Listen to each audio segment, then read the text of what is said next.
Some introductions. So I am Rayanne Hunt. I am a customer success principal. I've been with Aprimo for 7 years, but total application experience for about 10 years using the tool. Matt Garofalo, so I'm a principal consultant. I've worked with the application for a long time. I've only been with Aprimo for a year and 2 months. So I'm a big live music fan, so I've enjoyed Nashville quite a bit. Why do metrics matter? Well, it's kind of a simple question, right? But it's something that you don't really think about all that often. They really tell the success story. What is success? How do you define that? And demonstrate the value. Why did we do this? And why am I doing this? Driving user adoption. Increasing our marketing budget. Why are we spending more? Why should we spend less? Where should we spend it? Allocating your resources, repeating achievements, continuous improvements, processes, and really, ultimately, drive marketing organizational change through prescriptive decision making. And that's kind of what we will walk you guys through. Right, so managed by metrics really is getting to the point where you're using your metrics to make informed decisions, right? That's the goal here, and that's what we're going to kind of talk about, the end state of what we're going to talk about today. So Ed briefly showed this graphic, but we're going to dive into a little bit more detail. So the bottom left-hand corner, this is the current state of most organizations' basic analytics, right? These are the current state of your operations, the current state of your execution, right? Your kind of summary reports, your ad hoc cycle time reports, your usage reports. So this represents what's currently taking place. It's good data, it's important data, but by itself, this data doesn't equal value, right? So we want to move to this upward echelon where we see experience, we see forecasting, predictive modeling, optimization. So you see these questions: why is this happening? What if these trends continue? What will happen next? What's the best that can happen? These are the types of questions that lead into that prescriptive type of analytics model. So we're making decisions based on the data we have. So why do organizations struggle to get there? Well, there's a couple of reasons. One, I like to call it kind of the data black hole, right? You're gathering data, you're doing a good job, but that data isn't reaching the right people at the right times in a digestible format. So that's a key problem we see all the time. And then just a methodology, right? So you have your data. What's the methodology to use that data to get to the place where you're actually making informed decisions from that data? So let's walk through what the methodology we promote and we use, especially with our activation teams, but also just with optimization in general. All right, so the path to a mature metrics model. The first is defining your success objectives, right? So establishing that framework for what an optimized solution is. So if you're activating or you're in an optimization effort, you need to be able to say, okay, what does success look like for us, right? What's in our toolkit at the end of the activation when we go to our leaders and we say, hey, this was a successful initiative. So what does that look like? Well, you have to define those success objectives first, so you kind of have that in your toolkit.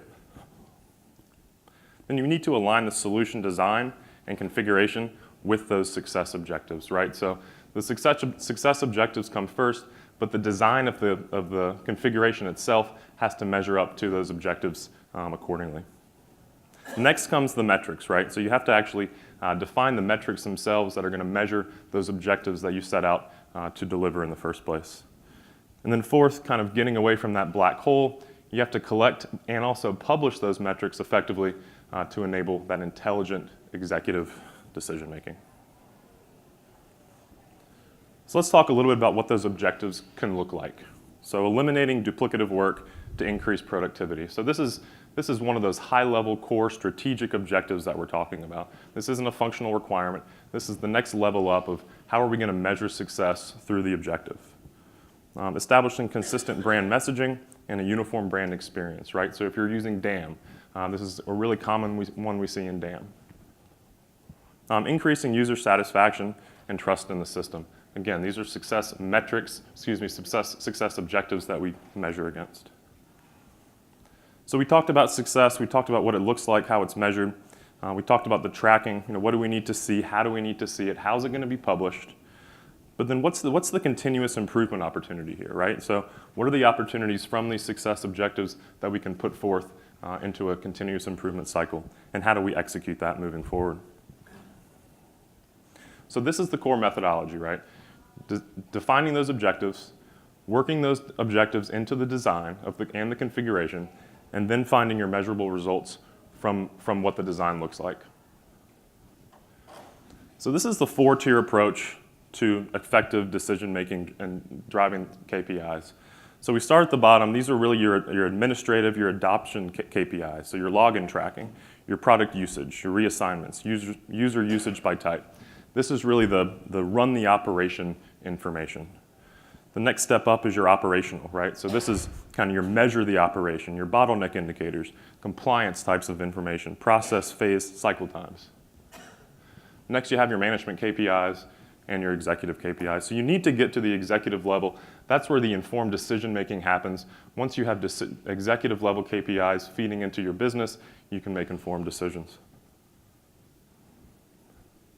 So the first case study we're going to look at is a technology leader.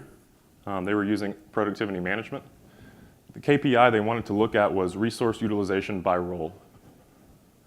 The goal was reducing the marketing budget spend on external agency resources. So the metric identified actual utilization of external agency resources on a week-by-week basis, right? So this time study metric detailed the amount of time spent completing task work by user by week. So it was task acceptance to task closure. So the customer was able to evaluate whether the total full-time external agency resource we're paying for, which was 11, were actually needed to complete all of the agency-related work in the system. So the result, by utilizing the metric, they were able to determine that 11 were not needed, but only 8 were actually needed. So by using the metric, they were actually able to save $100,000 in marketing budget dollars. So again, this linear process, right? Defining your objectives, moving into the design, getting to your measurable results. So let's look at that case study in a little bit more detail. So the success objective was to increase operational efficiencies to drive reduction in marketing budget. So what was the configuration need here? Well, it was to make sure they were going to capture that information within workflow. So within the task itself, it couldn't be an auto-close task, had to be a task that had to be accepted, in which case they could determine the start time, and then of course the end time when the task closed. The metric itself, resource utilization. So the metric-based decision, again, that core decision that needed to be made based on the metric was reduce the number of agency resources. And the value add was to decrease the total marketing dollars spent. So the second case study, this is an Aprimo dam example from a financial services leader. So the KPI was downloads by asset type. So the goal being identify which assets were being used at a low rate and make a corrective action. So these weren't assets that were less important. They were just assets that for whatever reason were not being utilized as often as the others. So the metric allowed the customer to measure how often an asset was being utilized by the field marketing team. And the customer was able to determine which groups of assets were not being used often by the team and evaluate why, as well as putting a plan in place to increase the usage. So again, by identifying which groups of assets by asset type were not being used, the customer could develop a strategy, right? A design strategy to update things like classification structure, homepage widgets, advanced filters to actually create a more easy access point to those assets that were being underutilized. So direct decision making that led to the ability to use those assets more frequently. So again, objectives, design, measurable results. So the objective itself was to increase accessibility to assets and to drive usage in the field. The design was to make sure that was being tracked appropriately and efficiently within the reporting. And the metric itself was downloads by asset type. So again, that metric-based decision, right? The executive level decision of adding additional strategy around the dam design layout, with the value add being increased usage of those key marketing assets. So Rand's going to talk through the action steps to initiate organizational change, the things you can do tomorrow to start moving towards this mature metrics model. Right, so when you guys get back and you start to think about these things and start to think about, am I asking them questions, what do I want to start tracking, and what are the goals that I have and the clear success objectives for this year and for beyond, and then, how does that align with what I have built in my configuration? So just kind of starting with that as a starting point, and then kind of think about the following kinds of questions, like what decisions do we make? Staffing, marketing campaign planning, budgeting. What data, if any, do we currently have or we use to make those decisions? We're making these decisions every day. Are we really necessarily making them based on data? Are we using reporting to making these decisions, or are we just sort of making them, because we've always kind of done it this way? What are we using to back up those decisions? What reports do we currently have? Do we have a lot of reports? Do we only have a handful of reports? And what are we looking at in those reports? Do we need to kind of rethink our report configuration? If you have reports, when was the last time they were ran? Just because you have them built doesn't mean you're always running them and you're always looking at them. Are they being run on a regular basis? When are they updated? Maybe you've updated some configuration. Has your reporting been updated to match the updated configuration? Who sees the reports, right? You have them, maybe they're being run. Are they being distributed? What do they do with them? Are they just getting them in an inbox and they're not really looking at them? So maybe take stock, ask some questions. We're sending you this report every week, every month, every quarter. Is it beneficial to you? What are you doing with the information that we're sending you? Can we do something better? Do you need more information than what we're sending you? So kind of just take stock of what's going on with the reports after they're being generated and sent out. Are they using them to drive the decisions? Are they just saying, yeah, this is great information, we're using it to drive maybe decision A, but not B and C, and we could really use some information and some data to help us drive these other decisions. So just kind of evaluating and taking stock of what's happening with that. What to track? What should we be looking at to help drive some of these decisions? Maybe you can start to track spend if you're not. Cycle time. Are you tracking cycle time in your workflows, your revisions, the processes, how many times it's going through revision processes, and how long is it taking to do that? So some of the things that maybe you can add into your current reporting that you might not currently have. Define the adoption, operational, management, and executive metrics that measure the core function of the solution and that align with the success objectives. So again, defining those objectives, looking at your reporting, taking stock of what you have, what data can you use, how can you use it better to inform those decisions that you're making as a company that are aligning with where you're going for this year and beyond. And then using those metrics to drive the decisions that deliver value. Where can we reduce staffing? Where can we reduce budgeting? Where can we better allocate our resources across the platform? And then how can we kind of use that information? And then do we need to do a little bit of a redesign in the application to kind of help us get there? Maybe we need to redefine some of the workflows or build something out and really using the configuration to drive those reports to give you the information that you need. So just kind of start thinking about it a little bit more holistically to say, okay, are we configured properly to kind of get the information that we need to help us drive these decisions and make these changes going forward?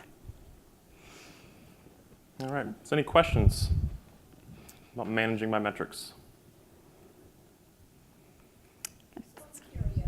Sure. Well, you have to be careful because one of the golden rules is you really don't want to have the same tasks going to the same user more than once, right? So you don't want to line up 3 tasks just for a time study. So you can use things like work entry and the like, but you want to make sure you're not changing the style of the workflow just for the sake of metrics, right? So you got to be very careful there. Within the context of an activation, I think it's important to not always determine the metric ahead of time, right? So what we say is you define your objectives, then you define what the core design is going to look like. You go ahead and configure, and maybe you pilot. And then you see, okay, how is this working the way we expected?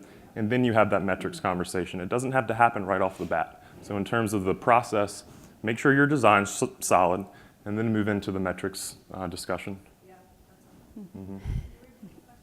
He was asking about baselines, setting baselines and reporting. So, I think that's always where you're going to start, right? You may not have it right, to your point, Matt, right away you may not have it right. So do some reporting with the initial setup that you have, use that as your baseline, right? And I don't know that a lot of customers really start doing that. They start baselining it right away. Maybe they wait a little bit, or they've, kind of worked through it a while, and then they think, oh, we should maybe go back and look at this. So maybe think especially during the activation, maybe it's not perfect and maybe it's not right because you're kind of starting out, but get those reports anyway and start running them so you can baseline and then start seeing how you're moving, tracking it through. So I think that's a good place to start where it may not be the first thing that you think about, but I think it's a great place to remember to get those baselines. So I don't know that. You have to start somewhere, right? Right. Then if you're seeing a very wide variance outside the expectation, then maybe you make an adjustment, right? But you have to have a baseline start, and I think we can provide some baselines of what other customers are doing and have that conversation at that point. So you have to start somewhere, absolutely. Yeah, well, I think asset usage, core asset usage, that comes directly out of the dam. That's part of that core 10 reports you're going to get right off the bat. But if you want to really track that asset beyond just whether or not it's downloaded, if you really want to see where it's going, what channel it's going to, and see all those types of metrics, you definitely need to have sort of an advanced step to where the dam's touching. Absolutely. All right, guys, well, thanks for the time. And just grab us if you have any more questions.